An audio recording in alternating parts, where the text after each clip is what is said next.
fucking nerds. Who wants a shot at the champ?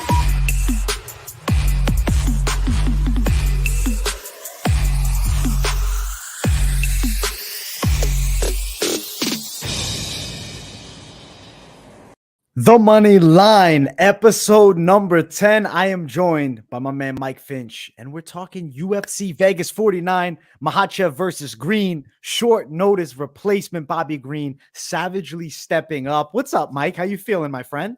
Oh my gosh, so much better than everybody in the Ukraine, guys. Shout out to everybody who is just struggling right now, because me and AJ are pumped for fist fights and we're just living the good life here in the United States. While all this madness is going on, we'll distract you guys with some fist fight talk. How about that? Yeah, that's our goal here. We're going to entertain. And if you're in that region, we hope the best for you, man. We hope you stay safe. We got a great card to talk about. UFC Vegas 49. We're almost 50 in. How crazy is that? That is crazy. I got something crazier for you. You ready, AJ? Let's hear it. This is the 10th episode of Moneyline. Everybody, come on, clap at home. Let's go. You guys know you love it. So for the 10th episode, I'm going to bust out my friend over here. This is my favorite guy right here. That's Benjamin Franklin, okay? And we're going to go ahead and bring old Ben out.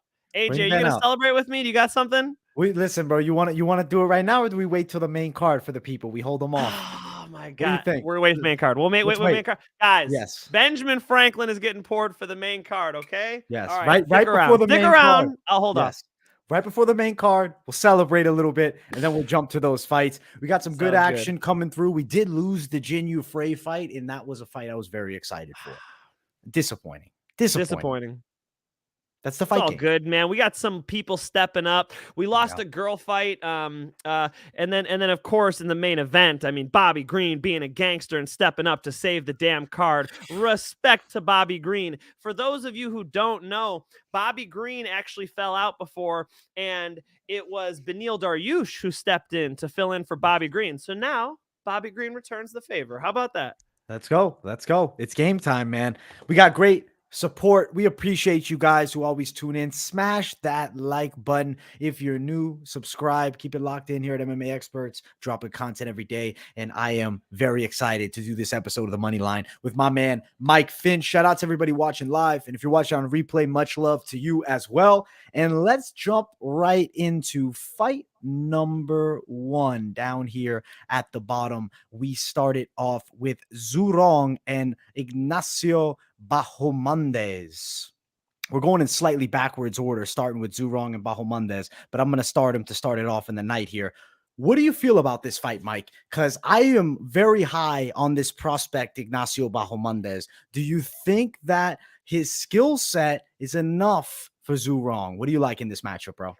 AJ, if you are high on Bahamondes, then I am even higher, my friend. I am a big fan of his striking. I actually was told by the former Bellator champ, Pat Curran, way back before Pat even fought AJ McKee.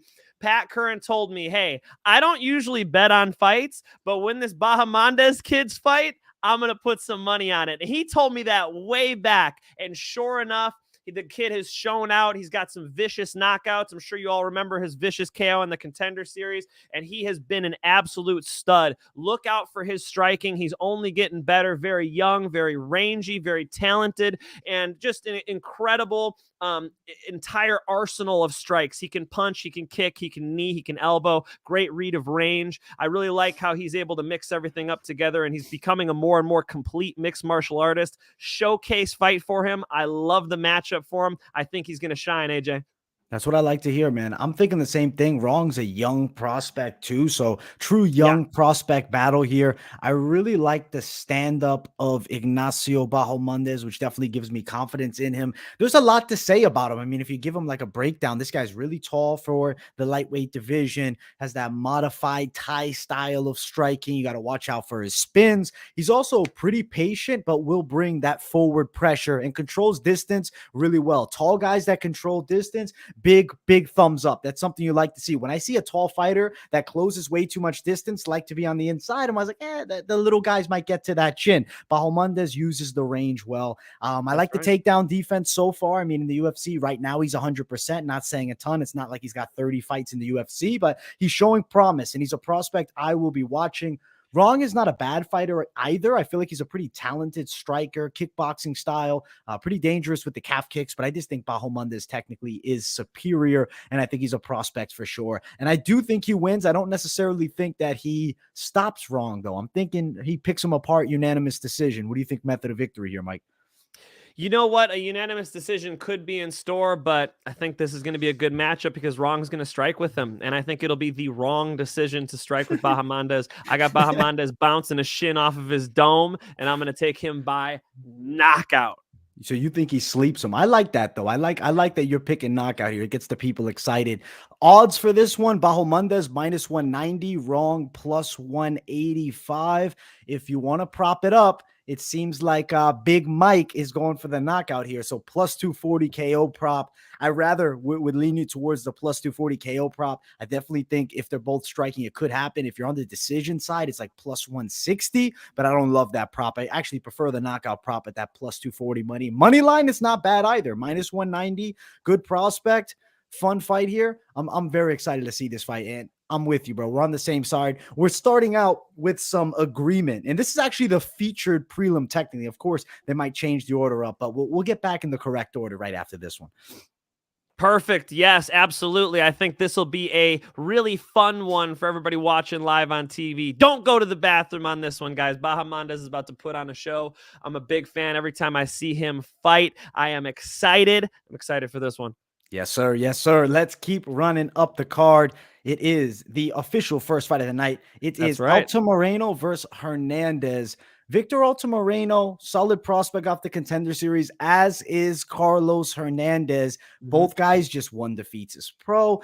I'm very intrigued by this fight. One thing with Altamirano, I guess that I do worry about is I see him getting taken down. Even though when he fought on that Contender Series fight, he won, and I feel fairly clearly was still put on the ground. Granted, finds his way up. Well, depends on who's the judge. They see you getting taken down a fair amount, and then next thing you know, you end up on the wrong side of a decision if you don't land too many significant strikes. What I like from Altamirano, though, is the stand-up. He's an exciting striker from the southpaw stance, is a kicking-based fighter with a taekwondo background, but has developed more of that true kickboxing striking style. He's slick. That lead hand will stay low. His chin sometimes does pop up a bit, but still developing guy. He has the speed to potentially make up for it. On the Hernandez side, I see decent striking, but not the same level of Altamirano, but better grappling, which for me, that's where the biggest concern with the Altamirano side would be, is if the takedown defense isn't there, and let's say he doesn't find the get-up success like you saw in the Contender Series. Mike, where is your lean on this fight? Hernandez.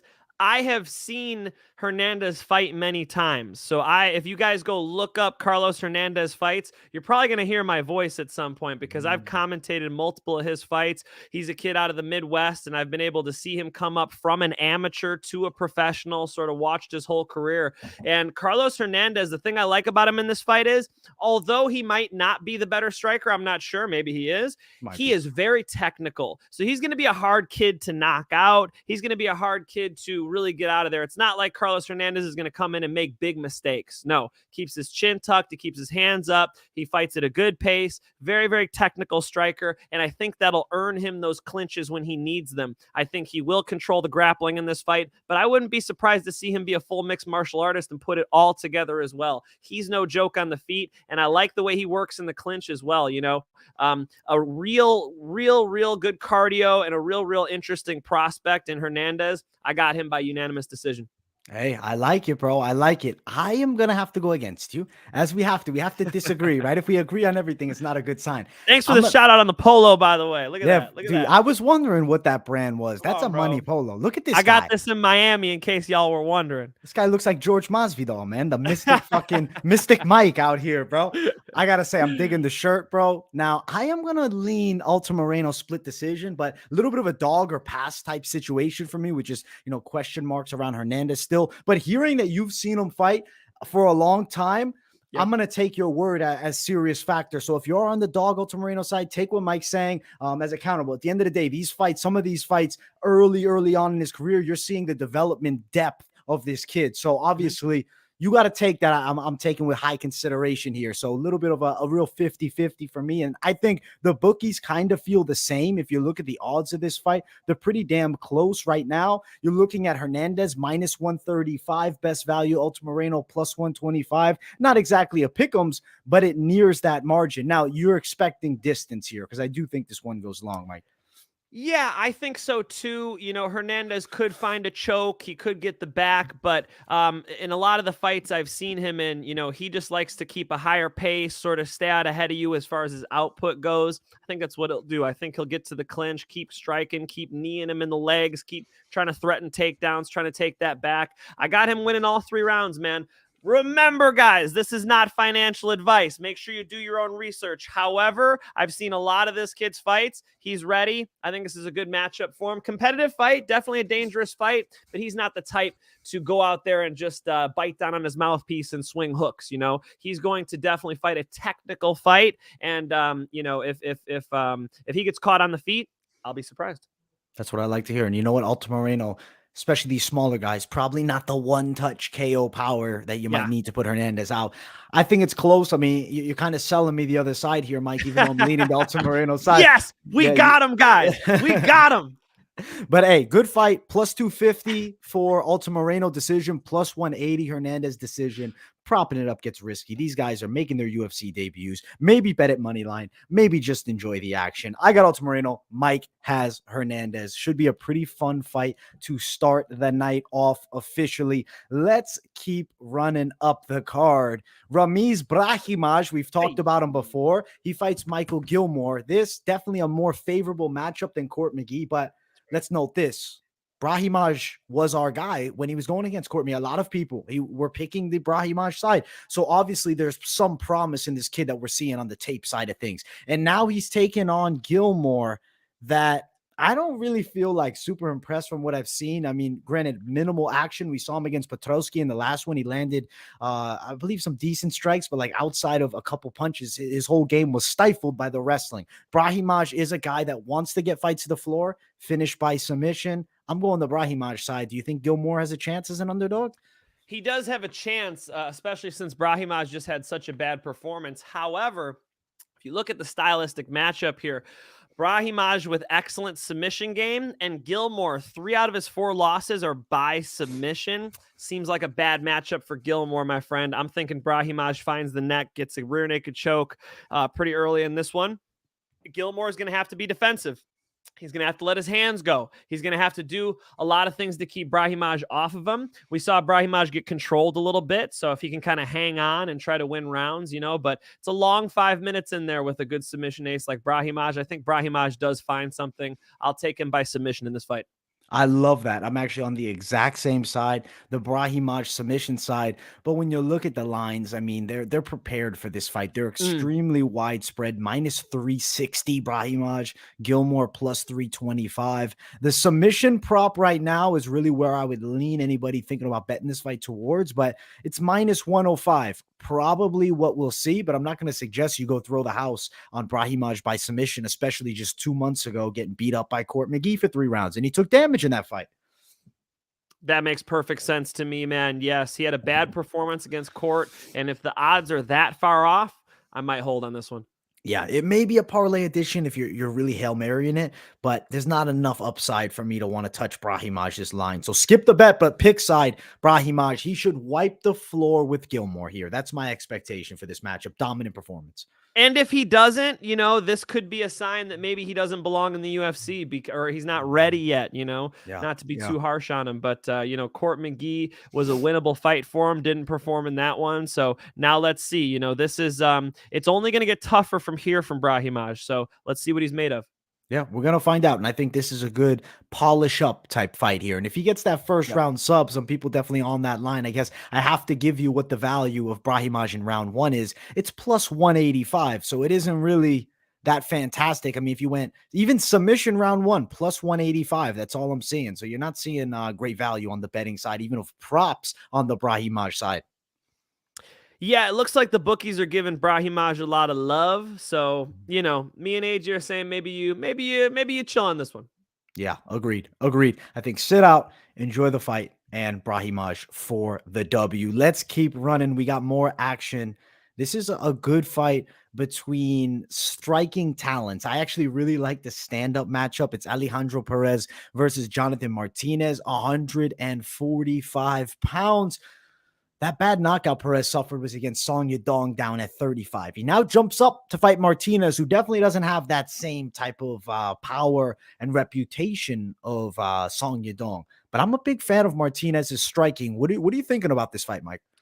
I'm thinking the same thing, that Martinez has surprised me. The more research I do looking at Martinez's fights, the more I like how he throws that high kick up there, real unpredictable. There's a lot to look at when he's striking. He shows you punches, and then all of a sudden the leg is flying up by your head. Perez is also a well-rounded mixed martial artist. He's shown skills in all areas. He of course, got caught by Yadong Song, but you could absolutely say the same about Martinez. You can remember that he got caught by Davy Grant, of course, but Martinez is probably even more dangerous than Perez on the feet. That's probably like the biggest difference here. So I think I'm going to go with the finisher here. Martinez, if he lets his hands go, I think the kick will end up sailing up there. And if I had to pick, I'd honestly lean Martinez with a knockout in this one. Yeah, I like that a lot. I think it's definitely possible, especially moving up a weight class. I'm torn on method of victory because I could see it going long. Martinez fighting from distance, controlling the range, outstriking him. I like the striking. He's a southpaw. And I feel like Perez has more of that power striking style, especially in his last fight. I mean, he showed like a whole new stand-up game. He was a lot wider, and he was trying to do the Mike Tyson body movement, just constantly side, slip, which I didn't necessarily love. That's not really what you see from prime Martinez. This is the most recent version of himself. At 45, it's interesting to take on Martinez. I feel like Perez, I don't know. I think he's a little too flat-footed for Martinez too. I think he gets caught up with straight punches. I think kicks are going to be on point. I think that Martinez does everything better striking. Is Perez going to threaten him with the takedowns? From what I've seen, I'm not going to be like, yes, definitely we're going to see Perez threaten with a takedown and be successful. I feel like Martinez has the defense. And honestly, I look at Martinez's game when I watch him fight, and I'm like, man, I don't want to say he's underrated because he's had some performances that have led him to loss, but he's a pretty good fighter, man. Yeah, and I think that he's a guy people don't even know about. Like, I think he's like a forgotten fighter almost.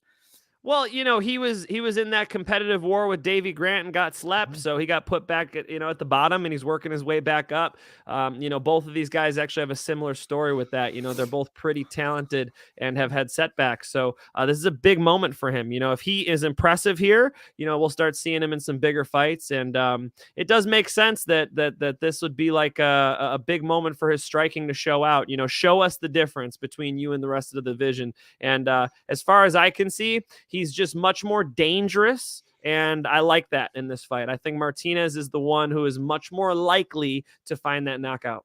Agreed. I'm big on him too. As far as betting side of things, Martinez is a fairly strong favorite though, minus 235. Perez plus 205. It's money line that you can play, but more lean it towards a parlay. But let's say hypothetically, you say, listen, I'm a prop man, prop me up. Martinez KO plus 275. Maybe that's a line you're looking at. Maybe. It's possible. It's possible. I'd be careful because this one could go all three. I mean, if you were going to pick the most likely way, it'd be very tough to convince me if it's a KO or if it's a decision. It could easily go all 3 rounds, I see some of you guys in the comments here. Lauren Michaels likes that we are siding with Martinez. He says Perez hasn't beaten anyone special. And then there we go. Choice language, Lawrence Michaels. Come on, this is a family show, bro. Yeah, Perez hasn't beaten anyone special. All the guys aren't in the UFC anymore. Right. This is sort of, you hate to label people as gatekeepers, but this is one of those fights for Martinez. He has to pass this test if he's legit, kind of like the Brahimaj one. It's like if these guys are the caliber that we can see them possibly being, they have to pass these tests. Yeah, 100%. You know what? I got to note some. Martinez and Perez both are naturally 35ers fighting at 45. For some reason, I was getting scrambled. I was saying, wait, one of them's moving up. No, Martinez 35er, Perez 45er. I like it at 45, less of a weight cut for both. And I think Martinez's skills will be on display. Potential stoppage. Definitely, we both got the same guy winning. I like Martinez for the W here. Geez, everybody's fighting up on this card. We got 160 for the main event. Why don't we just add a couple pounds? Everybody go to In-N-Out tonight. You're good. Forget the weigh-ins on this card. In-N-Out, man. Don't get me started on In-N-Out, man. You're going to be disappointed with my take on In-N-Out, my friend. Oh, where are my California people? Tell AJ what's up. The In-N-Out, man. In-N-Out, man. In-N-Out. I'm not saying nothing else about In-N-Out, man. We might get me shafted over here, that In-N-Out burger. Overhyped. Let's go. Let's keep going. Oh, this fight's canceled. So this is the one we're canceled. We'll just note it now. Jimmy Frey, Hannah Goldie's canceled.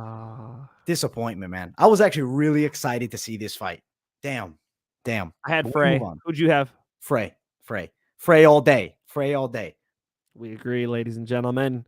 We agree. Look, Goldie, she likes to keep her lead hand kind of down here, kind of hanging out. She gets like real heavy on the lead foot. I just saw a highway for Frey to run her semi truck down. Just boom, come right down and land that shot. Goldie needs to clean up the box and get a little more crispy like AJ likes to see, but the fight's off.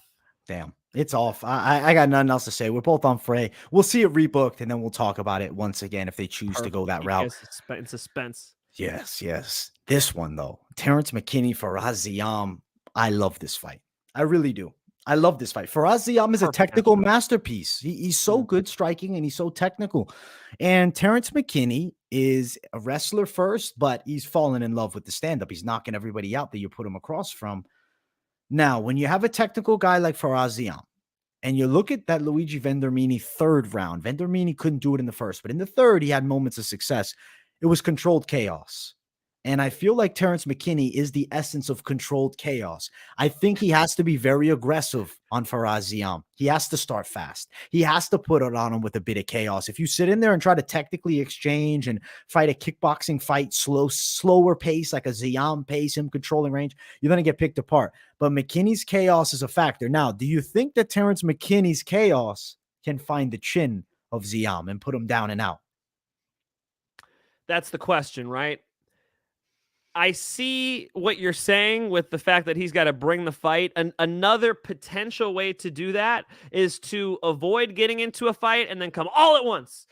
So what Ziam wants to do is make this closer to a sparring match. You go, I go, you go, I go, back and forth. We're standing in front of each other. Then Ziam's going to hit the calf kicks and the low kicks. They'll start coming upstairs with the left hook with the low kick behind it. This is like good fundamental kickboxing combinations. That's where Ziam lives, right? That's what he wants to make this fight. Very technical, very back and forth, like AJ's saying. I think you hit that clean. But as far as McKinney goes, I think McKinney should be patient in this fight and just pick his shots. When he wants to go, he's got to go in quick.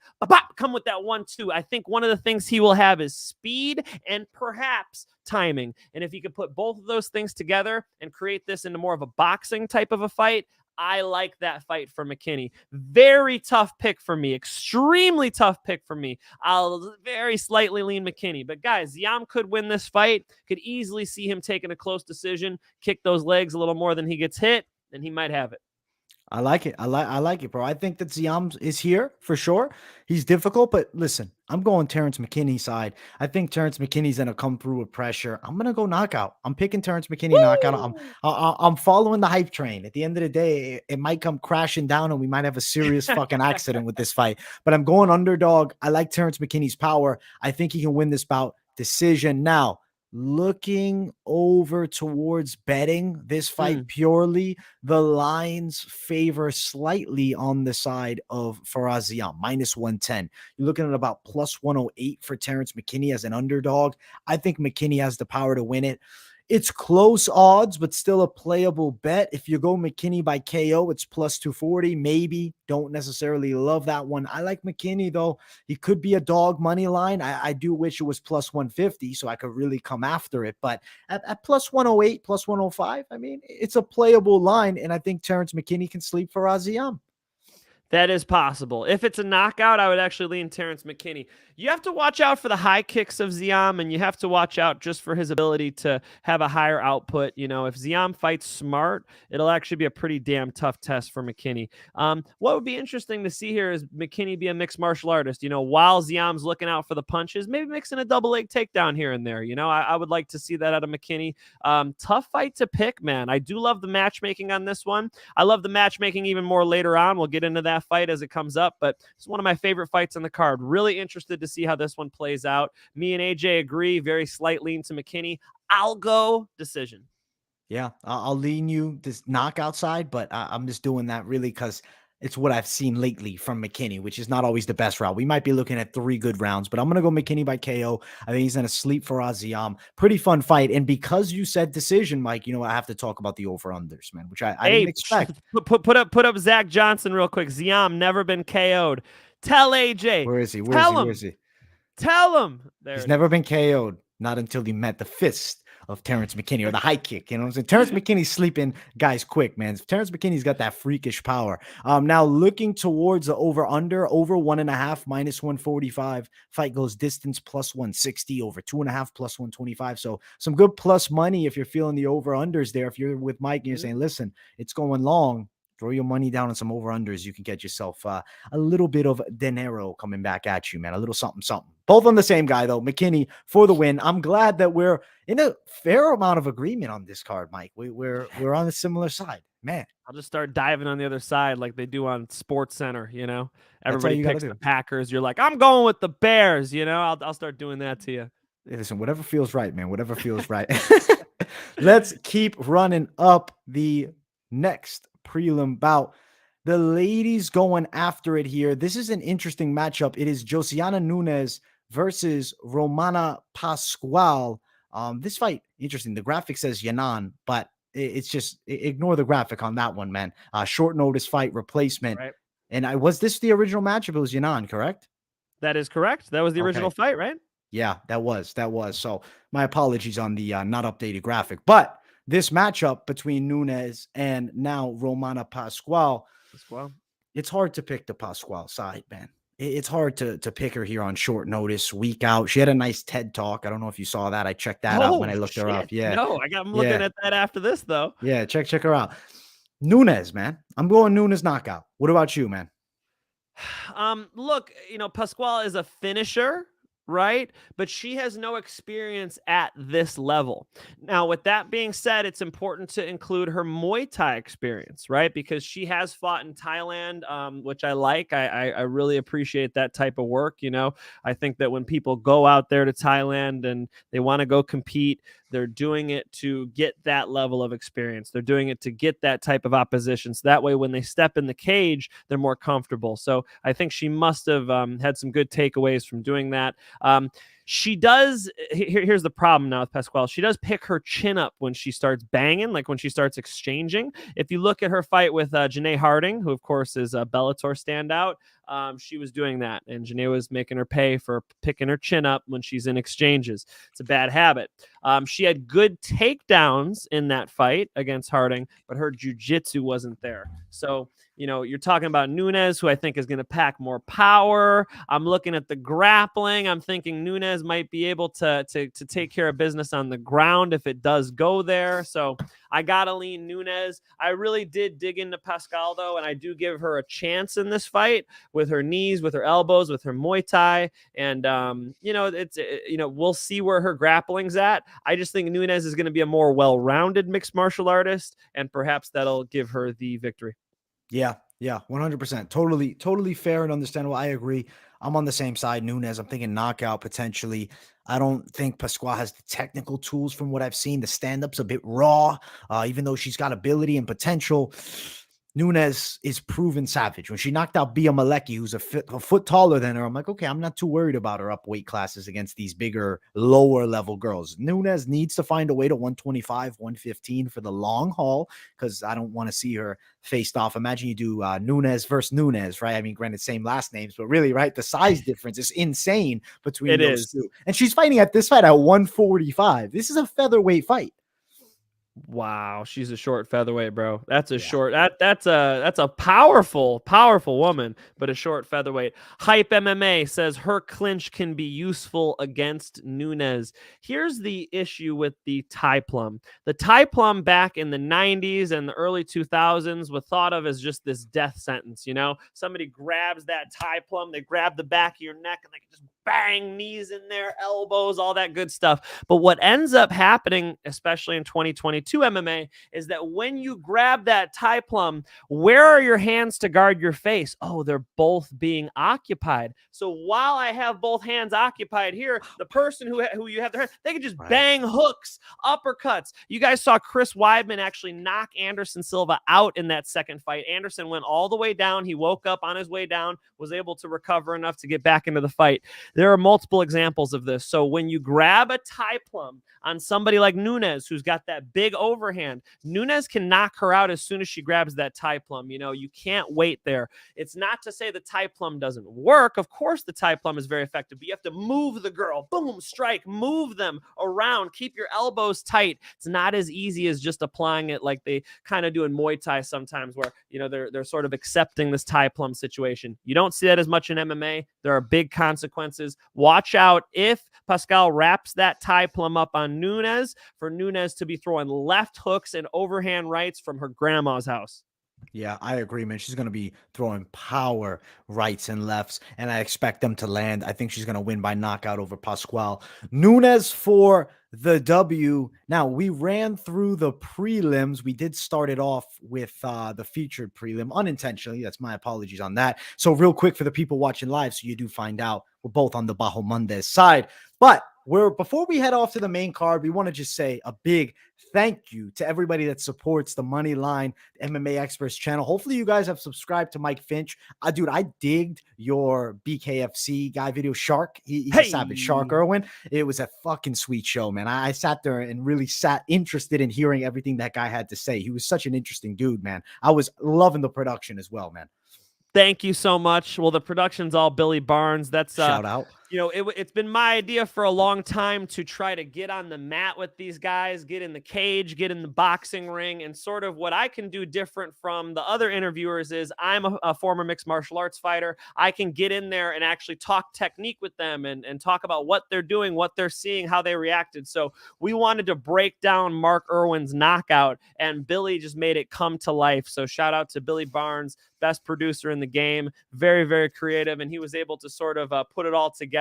And so me and him just created this new thing, the blueprint, we're calling it. And so we want to go around and just get people's like signature techniques and ways they finished people and kind of break it down for you guys in a technical way and also have a little fun with it. So if you guys want to check that out, if that seems interesting to you, Mike Finch Show YouTube page, it is right up there. Our latest video on Mark the Shark Irwin. It's called The Blueprint. Thanks for the plug, AJ. Of course, my brother. Of course. I digged it, bro. I digged it, man. He's a cool dude. Thank you, bro. Lawrence. Yeah, dude. Hell yeah, dude. The Finch for Perez, bro. We got to get someone in office. Listen, Mike, when you turn 35, we'll get you running, bro. I'll be your what's your advisor, your campaign advisor, bro. I got you, man. We'll make it. You guys like that? Is it Finch and then AJ? What's your last name? DeVito, bro. DeVito. Finch DeVito. There we That's go. it. We need some 20, t-shirts. Who's hooking it up? Something. Let's go. Finch DeVito for Prez. Let's go. Vice Prez and Just Prez. send bro. him to UFC Jim Huntington Beach. I'll get him. Finch Well, DeVito t-shirts. Let's go. Let's go. If you send us those, we'll 100% wear them on air. We'll shout you out too. 100%. 100%. Done. And I'm not doing a shoey, but I'll wear the shirt. I will wear the shirt. That's perfect. I'll do the shoey with the shirt on. I'll do the shoey with the shirt on. Now, for this 10th episode, I think we have to toast to it, man. For everybody joining, if you're toasting along with us or if you're toking along with us, depending what your choice of substance is, we're gonna live enjoy in California, you know, so California, my friend. Here. Right now, we're gonna keep it classy. We got some Captain Morgan. We got Planet Hollywood right here for the man out in Cali. Well, this is from Florida. This is from Universal Studio. No, actually, excuse me. It's from what's that Disney place? Downtown Disney or something like that. Downtown Disney. No, I think Disneyland works. Yeah, from Disneyland. Something like that. All right, get that thing opened up, Mike. There he is. Let's get this guy opening up. Hey, that sounded good. The smell of freedom. This is Look at that. Benjamin Franklin. This is my guy. Let's go. All right. Keeping it classy on this side. Keep it classy, bro. I'm keeping it reckless on this side, guys. A little sip. That's Cheers, what's up, AJ. man. Cheers, my brother. I'm gonna down this shot. You enjoy. Let's go. Much Let's love, go. my friend. Was that not enough? Well, guess what? My wife made me some whiskey. Fantastico. Woo! Done. No chaser, bro. You're a savage. I followed it down with a little Diet Dr. Pepper, my friend. I'm good. I'm good. You're an animal, Toughing Mike. it out. You're an That's how animal, the bro. Finch men do it, man. Finch men are savages, bro. That's Hair why on your we chest. Let's look go. at this guy. I'm Let's clean go. shaven, bro. I'm clean. I got the hair on the face, my friend. That's it. Hey, Billy Barnes, shout out to him, man. One of the men behind the Moneyline, the graphical master, definitely guy to watch out for in the whole game of combat sports behind the scenes. He is the world leader. So keep your eye out for him. You're gonna see that name a lot.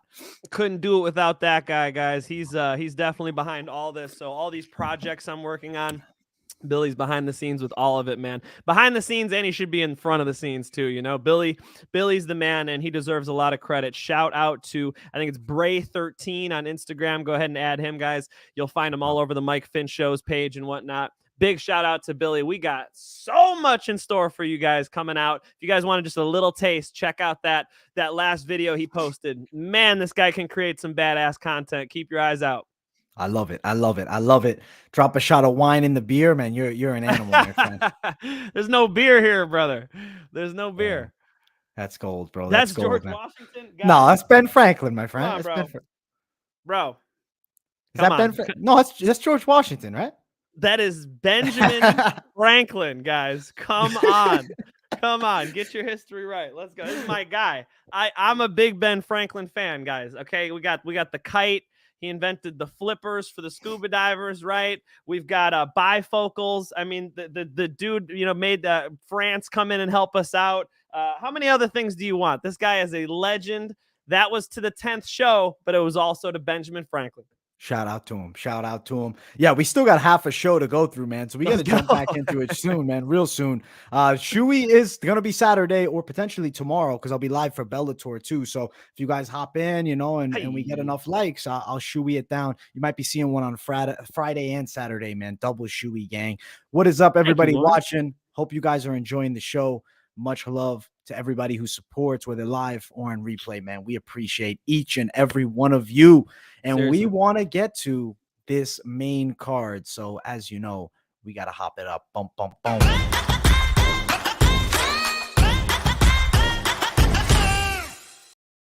The main card for UFC Vegas 49 should be a damn good one. I'm here with my man, Mike Finch. And we have a great main card to talk about, man. We had some fun with the prelims, but it gets hot on the main card, and there's action coming. For those watching, smash the hell out of that like button. And if you're new, subscribe. Turn those post notifications on. And if you really enjoy the content, make sure to share the video as well.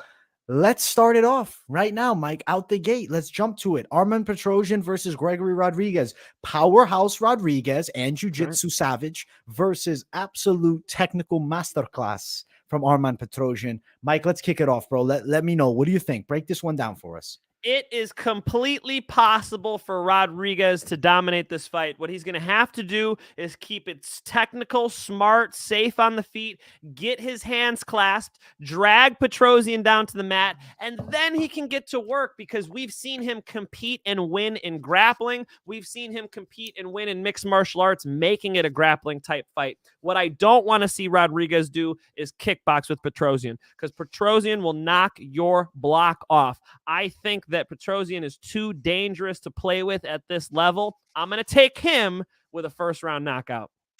I like it. I like it. I like it. I think Petrosyan's going to impress, man. I think he's going to impress. Gregory Rodrigues is a powerhouse and he hits hard. He has nasty jiu-jitsu, but let's not forget Jordan Williams was able to counter strike him and snipe him. And he's a quick-handed fighter who is not necessarily known as a one-touch power guy. Petrosyan has finishing ability and he's extremely technical with the stand-up game.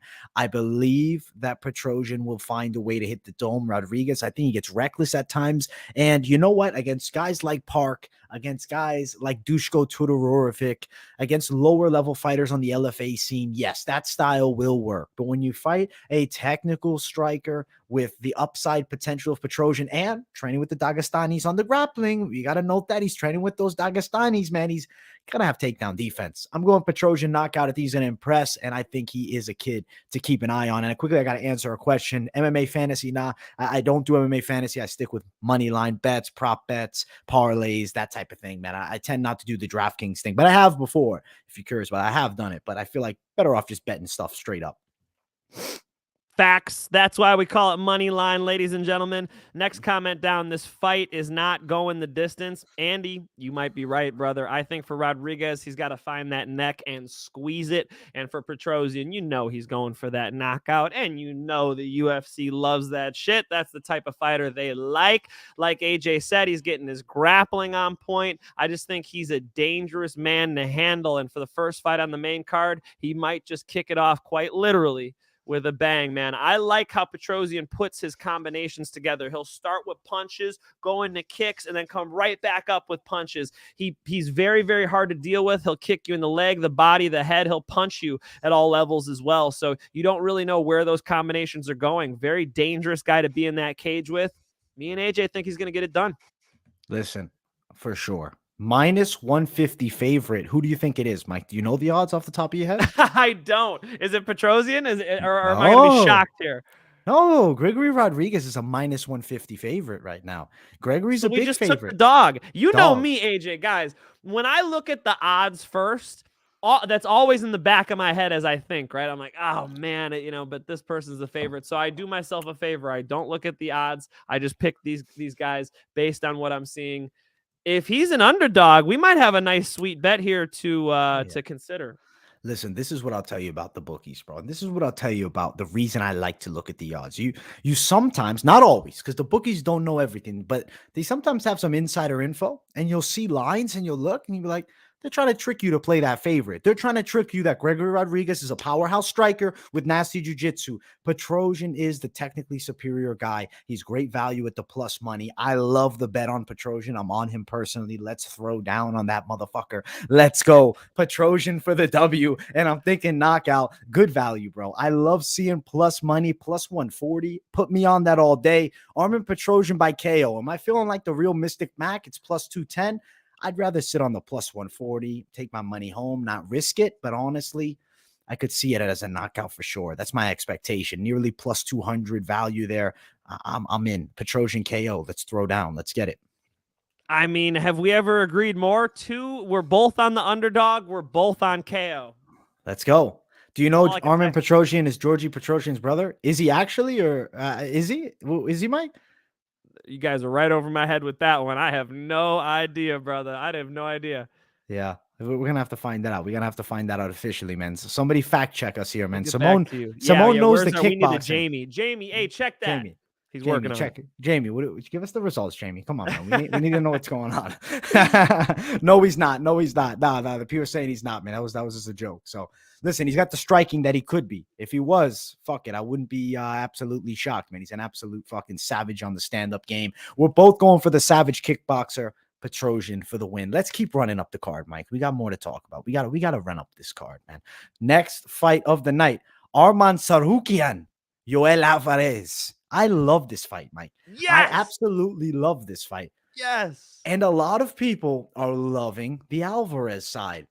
Personally, I will tell you right now, it is very hard for me to pick against Tsarukyan's overall well-rounded mixed martial arts game at this point.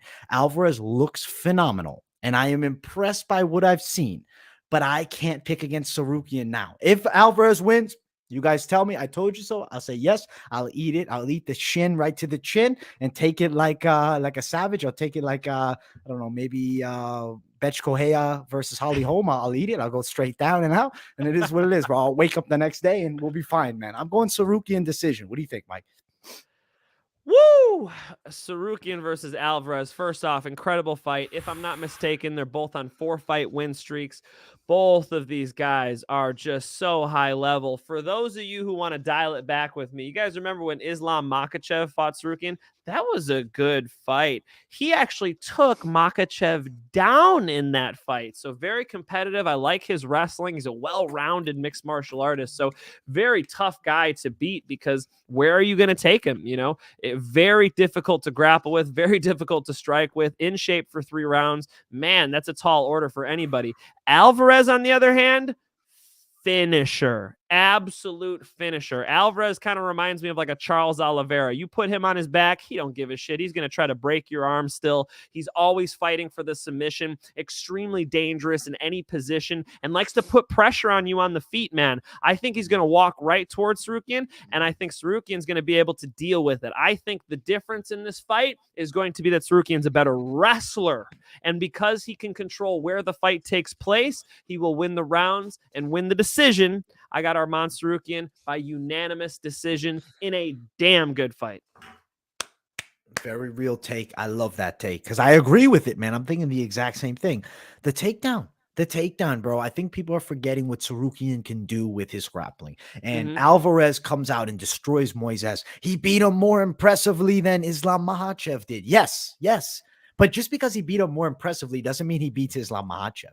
That doesn't matter. He beat him more impressively. Styles make fights. Arman Tsarukyan, decision win. If Alvarez wins and we're both wrong, we'll take it on the dome, and we got a hell of a prospect to watch here in 2022 for either side, really. Though both of the yes, both of these guys are great prospects. Just so happens they got to get in a cage and fight each other.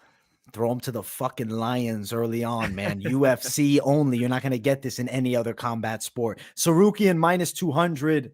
Alvarez plus 200. I think fights going longer here. I think we're going over 1.5 minus 185, over 2.5 plus 105. So you're getting plus money for that. Tsarukyan win via decision plus 180. Alvarez knockout, because people will be on the Alvarez knockout side, plus 800. So I do understand people say, listen, give me the Alvarez KO. Let me play it. Let me go for it. And hey, I guess listen, in a stacked lightweight division, my prediction is that you will see both of these guys headlining cards in the future. You'll see at least one of them challenging for a title. These guys are very high level. They're about to have an epic fight here. And my last prediction, this won't be the last time they fight either. Keep your eyes out for these two because they're a problem in the lightweight division. I like it, man. And we got a note from Czar. He doesn't make weight, Alvarez. He tends to miss a little bit. But at the end of the day, as long as they're on point for this fight, we got good warfare here. My buddy Andy Gonzalez, shout out to him. He's on Alvarez heavy. I talked to him yesterday. He jumped in the box on a live Q&A that I was doing, and he said, "Listen, I'm on the Alvarez side, man." He's going with his fellow countryman. I understand his side. And for him, I'd be happy to see Alvarez get the knockout win, take down the Russian here. That's right. Hey, listen, guys, we already told you no weight classes on this card, all right? Bobby Green and Islam's at 160. You got 135ers and fighting at 145. We don't care about weight on this card. Whatever you show up as, that's what we're throwing down as, all right? No weight on this card. I like it, man. And it looks like you almost got submitted today, Mike. What happened? Oh, my God. Kevin El Basri. Oh, my God. Notice the second word. Let's really focus on the second word there with that. Almost. Yes. That is my student, Kevin. Kevin, almost ain't enough, my brother. You're going to have to get that tap. Shout out to Kevin. Phenomenal bettor as well. So, I always try to run my picks by Kevin and let him pick me apart. Can you believe this? Quick tangent. Can you believe this? This guy, Kevin El Basri, this guy thinks that Jorge Masvidal is going to beat Colby Covington. Can we just talk some sense into this guy right now? Shit, I'm surprised to hear that, man. Wow. Holy shit. Wow. I've been arguing with him all day. Value betting, I guess, right? You're getting good plus money on Masvidal. You're getting shit value on Covington. So if you are a betting man, you lean the Masvidal side for sure. I mean, it's like, what, 2-1, 3-1? It's something in there. It's not that crazy, guys. Look, Jorge should be a 5-1 dog. I told Kevin, even in a boxing match, I would pick Colby Covington. Colby's got better cardio, higher output, better wrestling. In a 5-round fight, come on, son. Colby Covington all day. Sorry for the tangent. Shout out to Kevin. Good. What's up, dude? You're good. Kevin, listen, I respect the pick. Kevin, why don't you sub my YouTube channel instead? How about that? Thank you. Yeah, so sub the YouTube channel, man. You get a more high percentage of success on that one. We'll get a 100% success rate if you sub that. Let's keep running, bro. This fight's great, man, and we can chat about this one all damn day. But I want to get to a featured bout of the night. This is the featured bout of the night, huh? What? Why is this the featured bout of the night, dude? Why is Priscila Cachoeira versus Jin Yoon Kim my featured bout of the night? To be honest with you, I think Priscila Cachoeira should be cut from the UFC. Straight up. She intentionally eye gouged Jillian Robertson in that last fight, and there was not significant damage. But let's say she blinded her, she would be banned from the UFC for life. Paul Daly threw a light left hook at Josh Koscheck after the bell and never fought in the UFC ever again. So I got one for you. What's another one? Michael Bisping spit on Jorge Rivera's corner. Does commentary for the UFC now. Listen, it's Michael Bisping. He's special. He's special. Hey, I saw Bisping out on the pier in Huntington Beach. I ain't going to talk shit to him. All love Bisping. Yeah, all love. Yeah, he's a good. Listen, that was the young Bisping, bro. He had a little bit of emotional distress back then. He was an angry guy. We'll give him a pass. But Cachoeira is a little. At least he didn't blind the coach. He didn't try to claw his eye out. She reached for that claw, man. She did like a. It was ugly. It was ugly. She should have been cut. Yeah, and now she's in the way Paul Harris. I keep interrupting you. The way Paul Harris got cut. Remember Josimar Paul Harris? He would try to rip your ankle off. Yeah, there's a reason why he doesn't fight for the UFC anymore. Same exact thing here. I'd like to see Priscila suffer the same exact consequences. That was a horrific attempt at a foul. Yeah, I hate that. And she's in a featured bout of the night spot. I don't understand why Tsarukyan isn't in this spot. Maybe they'll change it officially. This fight, I can see it on the first fight of the night. I don't even need to see it. That's how much I don't want to see Cachoeira. I hate that shit. I genuinely hate seeing that because that is the ultimate disrespect of the fight game. Absolutely terrible. I will never be on the Cachoeira side again. Hopefully this is the final time I got to watch a fight, but I'm picking Kim decision. What do you think, Mike? Give us the breakdown here because I'm going emotional on this one a little bit. Always watch out. Watch out, guys. If we're going emotional, watch out. Kim should win on the feet. On the ground, it's a problem. Of course, we saw Cachoeira get rear naked choked. And maybe she's got some holes in her ground game as well, but I think Kim's might be larger. So Kim needs to keep this on the feet. If she can do that, she has a couple wins in the UFC. 2 out of her 3 wins are by split decision. It's probably going to be another one of those type of fights. I would prefer to see, the fight we just talked about in this spot. However, I think Kim wins a close decision. Kim wins a close decision. I'll agree. It'll be closer than it should be because Kim is the technically superior fighter, but you got that crazy style. You got that pressure. You got those hooks on the Cachoeira side. Unfortunate. Queen of the eye gouge. Keep one eye shut against him. Make it fucking blinded. If Kim gets a rear naked choke, imagine she claws or does it again. Then it's game over. If I'm a cornerman, I'm jumping the fence. Like, this is not okay. That is horrific. And we have to remember that this is a sport at the end of the day. And we all could use 2 eyeballs. Right. So, self-defense technique, claw that damn eye out. Claw it out beautifully. Do whatever you can. I teach people all the time. You saw Kevin who commented. I tell Kevin, when you're going for the low kick, first you reach for the eyes. You put that's a little John Jones technique. Whoop. You reach for the eyes first. Boom. Then you hit that low kick. Reach for the eyes. Boom. As you bury that low kick. They're not going to be able to think about the low kick. They're thinking about not getting poked in the eye. If you listen to Rampage after he fought John Jones, Rampage said every time I was trying to close the distance, I was going like this and I was squinting because those fingers were coming from my eyes. Very effective in self-defense situations. Yeah. Squinting Rampage or Squinting Quentin. Rampage Jackson. Squinting Quentin. I like it. Squinting Rampage, man. Listen, bro. John Jones, I guess now you got me curious as quickly as we look through your comments. Did you see that video of his arrest footage? John said he's like, I was hoping that one got lost in the files. Yeah. No, John. No, we all got you out there on cocaine or whatever the hell you were on, headbutting police cars. Look, I try not to pass judgment. At this point, I feel like more so I hope he gets help. And it used to be funny and now it's not. When you hurt women and headbutt police cars and all this stuff. We're talking about somebody with some serious problems. Could be mental health problems, drug problems, and all the best to John Jones. Sad to see. Yeah, hopefully he gets some assistance, man. Outside of the church, let's get him like a therapist or something, man. Not just religious counseling. That's what I think he needs, man. I mean, I personally, guys, I am not religious. So, I see shun you as having some holes in it. I was raised Christian until I figured out that Noah's Ark didn't happen and whatnot. Don't offend the people in the chat that do, man. Noah's Ark joke. Go ahead. What's up? I said, don't offend the people in the chat that might, man. You am I offending you guys? I don't give a fuck if I That's what I offend like to you, hear. all right? This is my show. Me and AJ are doing shoeies. We're taking shots. We don't give a fuck. No, guys, listen. I'm not saying that Yeah. I don't respect your religion. I'm saying I am not religious. I'm Yes, telling you yes. my truth. Canceled. Don, get him out of here. Throw him. Trying to keep it real with you guys. Just like it, messing I like around, it. of course. We're looping this back around. All the Yeah. best to John Jones. Yes. Yeah. All the best to Johnny Boy, bro. Hopefully he fucking does well. What is up, Big Show? The Big Bad Show is in the house tonight. What is up, man? What is up? I appreciate everybody tuning in live, man. We got to jump to the co-main. This fight, I hate this fight. I hate this fight. I'll be straight up. I hate this fight. And it definitely has a lot to do with me hating Priscila Cachoeira's guts at this point for trying to claw out Jillian Robertson's eye. She shouldn't be in the UFC, and I don't understand. That's it. Done. Fair Fight. enough. Done. Move on. Let's jump. Let's stop giving her the clout here because she's getting more publicity from us than anything. We got the main recently. event. We're at the co-main. We got one more. Oh, We're at the co-main. Misha Sukhanov, Wellington Turman. All right. So this fight for me, I sat on and I said, damn, it's a true pick'ems because it's young grappling specialist versus old grappling specialist. Who can get the game done better? Maybe Turman, slight speed advantage at this point. Cirkunov kind of just looks so flat at this point. Like at one point, this guy choked out Jimmy Crute.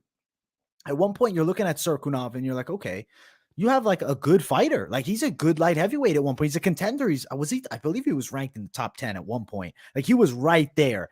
And downfall quickly after some bad losses, and now finds himself in a fight versus Wellington Turman, who I like, has a fun style. Actually, you know what? Take that. It doesn't have a fun style. Has a decent style, grappling heavy pressure, good work against the cage.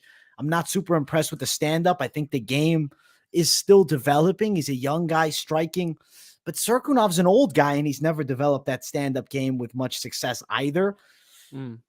Southpaw stance for Cirkunov maybe can lead to his favor. Mike, what is your pick on this one? Because I am very torn on this matchup.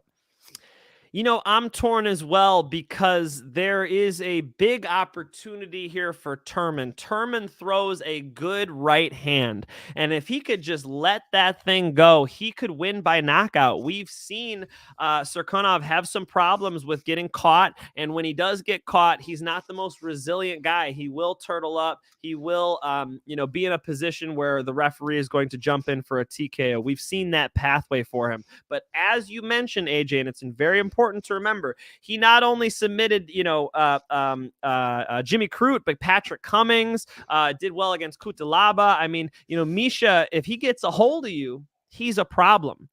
With that being said, on the feet, this kind of looks like a good matchup for Turman because Turman has that strong right hand. He even had success banging with Sam Alvey with it. He was tagging Sam Alvey, wobbling Sam Alvey with it. So look, I think Turman's more dangerous on the feet. I think Misha's more dangerous on the ground. It's really about what real estate will this fight take place on. I think the big question is who is the better wrestler? And that's kind of where this thing lies. Let me ask you, AJ, since we both just failed to give a pick to our fans, who controls the wrestling in this fight? That is my real question. Does Turman have the takedown defense to stop Misha? I feel like yes, but I feel like he also doesn't have the offense to threaten Misha. So I feel like you're looking at two guys that kind of stifle each other's game and are non-impressive, and they're mirroring each other too. Orthodox versus Southpaw, which I feel like this could be a really awkward fight. I really don't know what to expect.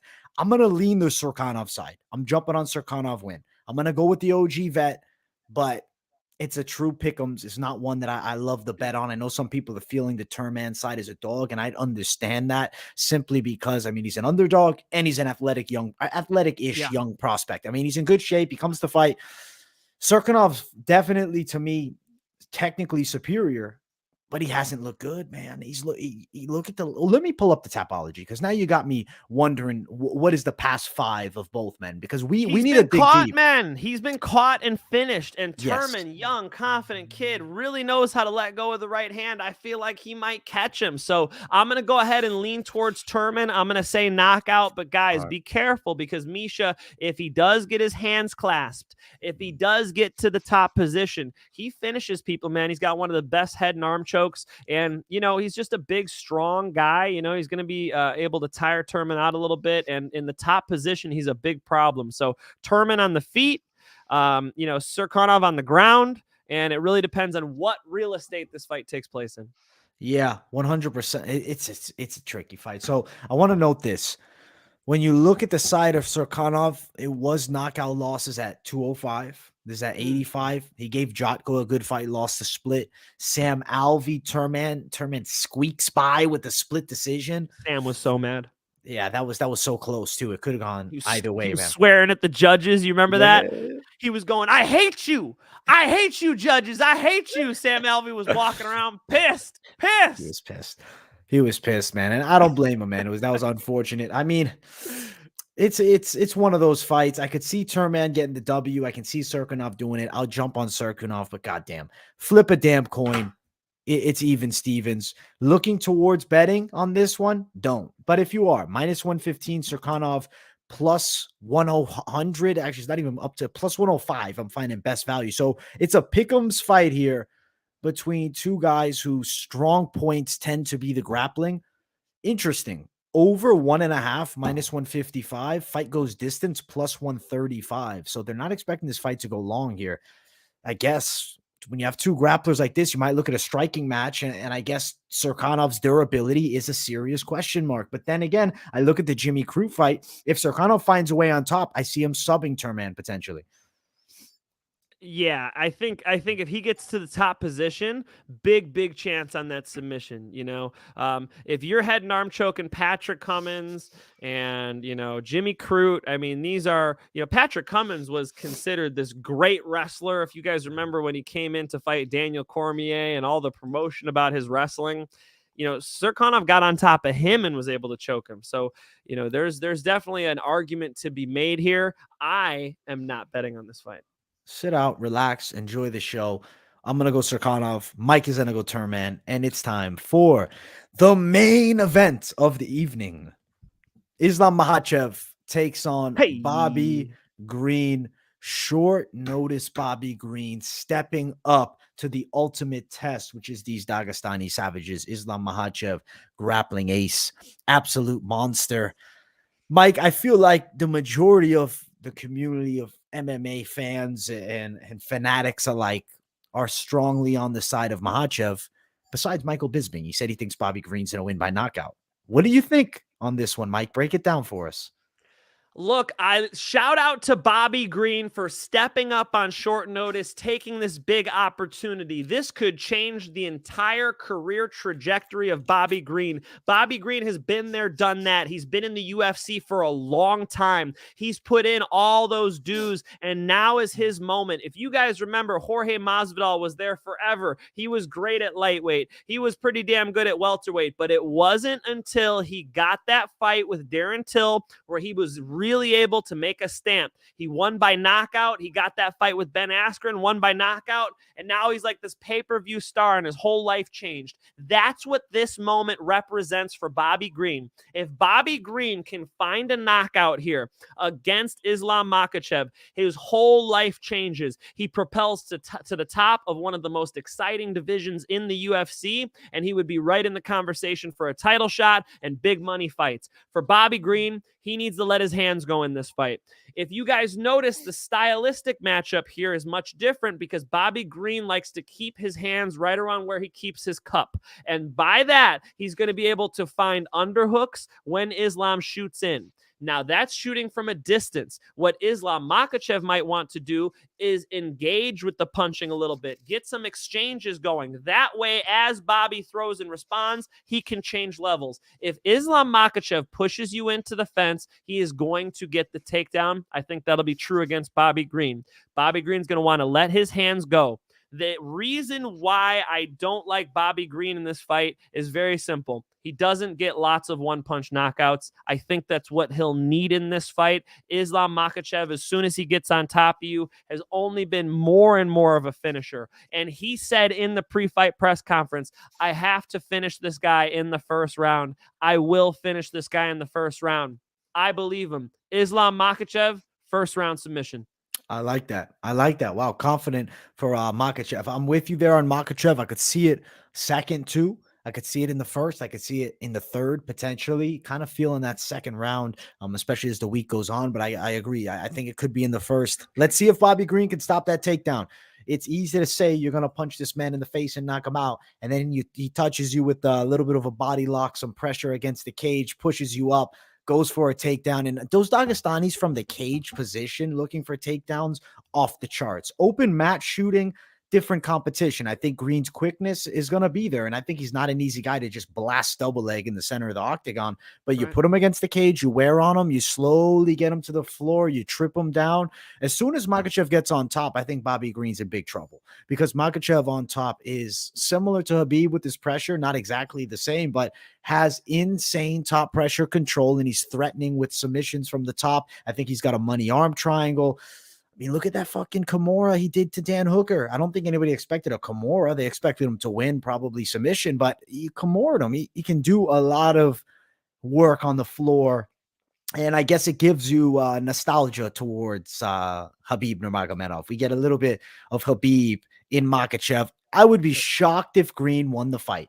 And Green's best bet to win this fight is going to be land the knockout punch. But as you said, he's not a knockout puncher. It was years that he hadn't knocked anyone out. He beats up real estate ally Aquinta.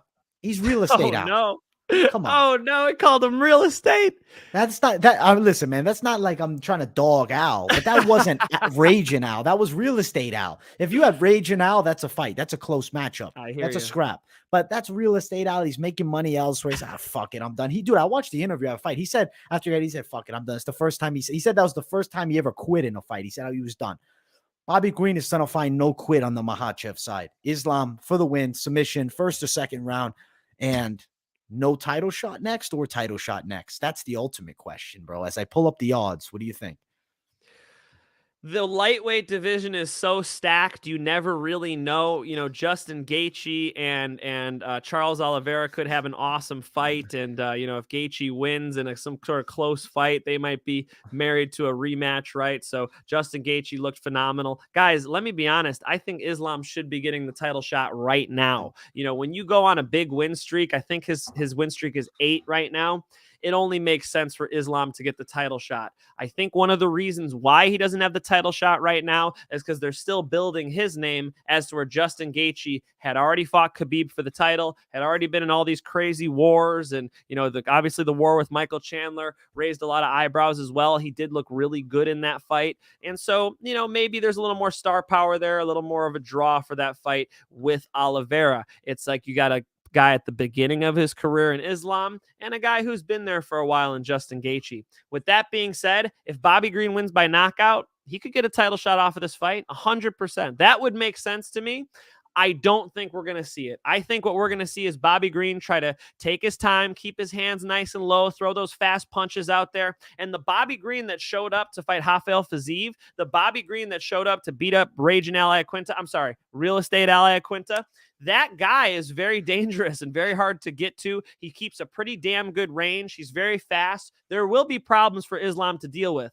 I just think that Islam is on another level, and you guys will continue to see that. I think his striking is better than Khabib's ever was, and that his grappling is getting to that level. If you look at his ability to control people, his ability to take people down and really wear them out, it is very Khabib-esque, and you guys will continue to see him get people tired and break them. Will he need to do that with Bobby Green? That's definitely a possibility that he gets like a 5th round finish, but you heard him say he wants it in the first. I have no reason not to believe him. I like it. I'll say this. If Bobby Green somehow finds a way to win this fight, would you be down to do Conor McGregor, Bobby Green for the ultimate Mystic Mac Red Panty night? Because I think that would be the way to go. Dude, that fight would be huge. Let's run it. Bobby Green wins. It's him and Conor McGregor. Winner fights for the title. That's it. That's it, bro. That's the perfect storyline. Conor McGregor fighting against Bobby Green, to me, it's reminiscent of the Nate Diaz fight. It like has that vibe to it. The shit talk is going to be off the charts. That would be nuts, man. I would love to see it. And I'll tell you this. If Makhachev wins, McGregor's timeline depending, there's a chance Conor McGregor skips Makhachev for the belt. Conor McGregor might be handed that title shot, guys. It's I definitely hope not. possible, bro. But you know it's possible, right? It's possible. I have a feeling, but let's say Bobby Green wins, then the Green McGregor fight's huge, man. I actually really would like to see it. If Bobby Green loses, I doubt we get it, but he's taken a huge chance, ultimate opportunity for Bobby Green. But unfortunately, I don't think he beats Islam Makhachev. Submission for Islam. Overall, we got a great card, and the odds are super wide. I got to note the odds. We didn't cover them yet on this one. Minus 800 best value for Makhachev, plus 645 for Bobby Green. There's nothing you really can do here. There's not much you can really do. Makhachev wins by submission is plus 100. I think that's kind of a steal. I think he's winning by sub. I think that's a pretty good deal. I mean, Makhachev first round plus 250. If you think that second is plus 395. I don't know. This one here is a weird one to bet. I think you could get yourself into some trouble if you're trying to throw straight cash at this one, man. You agree with me, Mike? Because, like, I don't know. I just feel like be careful about it, but I did like that submission one. And if the first round finish, if those odds are crazy, look, he says he's going to do it in the first round. I think he manifests itself. The prediction manifests itself because these guys want to earn a title shot. We've seen Islam do that twice now. In that main event he had against that Brazilian, I'm sorry, I'm not remembering the name right now. The fight before the Hooker fight, if you got Tapology up.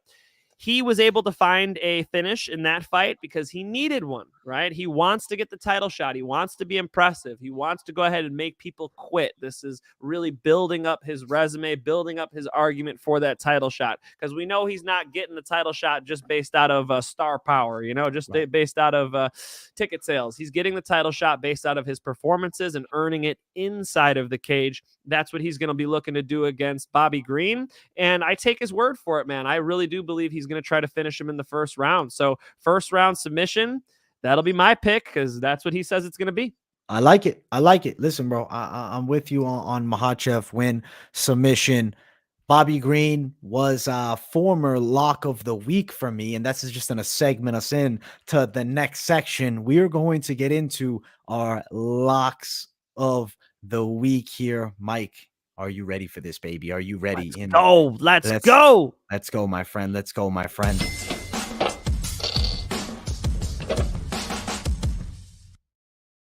Locks of the night here. Makhachev versus Green. Mike, I'm going to let you lead the way because I think last card, I think I stole your lock of the night, man. We had the same one. I took it from you first, so I'm going to give you the chance. Who do you feel like your lock of the night is for this card, Mike? I would love to say Brahimaj. I really do think Brahimaj is going to come out here and make a statement. And I want to see. I think the mismatch, the biggest mismatch of the night is probably is probably that Brahimaj fight. However, I am going to go with my Illinois guy. I think Ignacio Bahamondes puts on a show. I think he's going to show us technical striking from range. He's going to show us that 2022 level of striking in the UFC. I got Bahamondes as my lock of the night. God damn it. I was on the same one as you, so we'll double it up. Listen, the people love it. They love it. We just doubled down. We doubled down, but I'm going to add an asterisk and an extension. I'll also add Jonathan Martinez. The value is not great, so I want to tell you the dog that I love. The dog of the night, which could potentially be the lock dog of the night. We're going Arman Petrosyan. He's going to have that lock jaw, and I think he's sleeping the favorite, Gregory Rodrigues, with an impressive display on the feet. Impressive. That makes sense. I do like that. I do like that pick. We both did jump on that pick. Lots of agreements here, guys. Be careful. Me and AJ agree. Be careful. Alvarez, Nunes, Martinez. I like it, Lawrence. I like it, guys. Let's hear what you guys got. Look.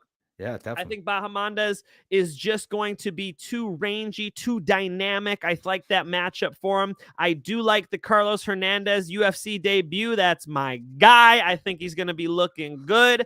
And, of course, one of the big mismatches is going to be Islam Makhachev over Bobby Green. But, guys, the odds, not too sexy on that one. Let's go ahead and keep it on something worth betting on. Yeah, absolutely. Absolutely. Overall, we got a fun card. For the people watching, make sure you smash that like button. Support us here at the Money Line over at the MMA Experts channel. Much love to everybody watching. Mike, this was another great show. This was the 10th episode. We took a shot for you guys mid-show, which was a good time. But Mike, make sure before we leave. Actually, I want to ask you this question. Are you Go ahead. allowed to give a Bellator main event pick this weekend since you're not working the show? Is that Oh possible? my goodness, no, but I will No. definitely say that Gegard Mousasi and Austin Vanderfort's an awesome fight. I think Gegard needs to employ his boxing. We need to see that fast Gegard Mousasi jab. He needs to be really relaxed, snap that thing out there. For Austin Vanderfort, he needs to go ahead and change levels and blast that double leg. If he can get on top in this fight, he will do well. I like him in a decision. If you're going to go ahead and look for the other side, right? You could potentially see Mousasi getting a KO here or something late. If he lets his hands go, you could also see him just winning a decision because he's got that fast jab. He keeps people right on the outside. It is hard to close distance on the guy, and he is absolutely game for 5 rounds. It's just that he's more so towards the later stages of his career, and Vanderfort obviously on the opposite side of that. He is a young man. Vanderfort with the wrestling, Mousasi with the boxing. That's how I see that fight. Cannot wait for that Bellator card. You guys got to tune in and check that whole card out. They are going to be in Ireland, so you know the place is going to be bananas, as it always is when Bellator goes to Ireland. You got to have the UFC card on one TV, No, Bellator different on the nights. other, and for the audio, check in with my guy AJ because he's going to be live breaking it down for you guys. Yeah, they're actually Bellator's tomorrow, 4 p.m. Eastern time. Oh, what am I saying? You so guys check could me out. easily watch both. I'm going to be Are live. you doing a fight companion for both? I'm doing a fight companion for UFC full card, and then Bellator just the main card tomorrow, 4 p.m. Eastern time. So Tune in, guys. There Tune it in. is. There it is. Tune in. Keep it locked in here at MMA Experts. Mike, plug yourself. Let them know where to find you. Talk about a recent project. Give the people some notice, man.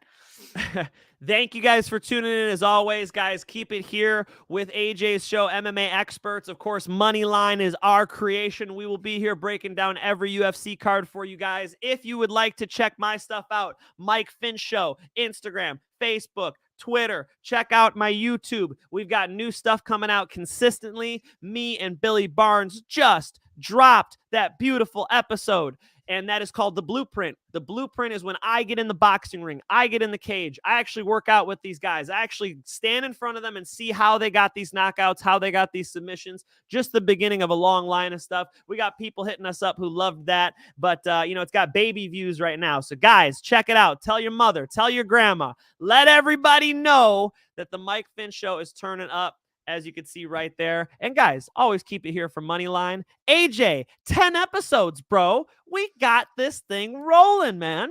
Cheers to 1,000 coming, my friend. Cheers to 1,000 coming. We're going to keep killing it each and every week. The beautiful fight game. I love it. Listen, man, we have big things popping. Definitely give Mike a subscribe. They got some fun content coming out, man. Definitely a channel to keep an eye out for. It's on the rise, and he deserves more views than he gets, man. He deserves, because that content is A1. You see Showtime's production, it's not even at the level of the Mike Finch Show. That's all I'm saying. It's not at the level. I appreciate that. Thank you, guys. Look, 2 million channel views. So you guys have shown some videos some love, but now we got the train rolling again, guys. Jump in. Billy Barnes, we appreciate you as well. Keep out. Thank you, brother. I appreciate that. A little shout out to AJ too, man. You do a great job with this. Always fun. Toke it up, boys. Look, it's legal out here in California. You got to stay tuned. I tried to hit up Sugar Sean O'Malley. I was like, dude, let's go see what your favorite weed is, Sugar Sean. Show me what's up. So maybe we got to get something going on here. Stay tuned. Stay tuned. Big things coming. Much love to everybody. Smash the likes, subscribe if you're new, turn the post notifications on, and make sure to share the video as well. And we will see you all in the next video. Peace, guys.